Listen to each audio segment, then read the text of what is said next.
அம்பிகாபதி அமராவதி காதலிக்கிறாருங்க. இவங்க 2 பேத்தையும் எப்படி பிரிக்கிறது? அமராவதி ரொம்ப ஸ்ட்ராங்கா இருக்காங்க. அதனால இதை எப்படியாவது பிரிக்கணுமே அப்படின்னு சொல்லிட்டு மந்திரிகளோட ஆலோசனை பண்றாரு. ஒட்டக்கூத்தர் அப்படின்ற மந்திரி அவர் கூட இருக்காரு. அவர் வந்து ஒரு ஐடியா சொல்றாரு.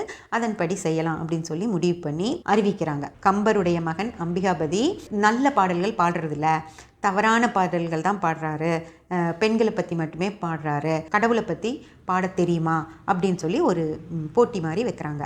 அதில் வந்து அம்பிகாபதி கலந்துட்டு 100 பாடல்கள் பாடணும். அதில் எதுவுமே வந்து பெண்களை வர்ணித்த பாடல்களாக இருக்கக்கூடாது, எல்லாமே கடவுளுடைய பாடல்களாக இருக்கணும் அப்படின்னு சொல்லி அவருக்கு அந்த போட்டி வைக்கிறாங்க. அமராவதியை காதலிக்கிறதுனால தான் மன்னருக்கு நம்மளை பிடிக்காமல் இந்த மாதிரி நமக்கு போட்டி வைக்கிறாரு.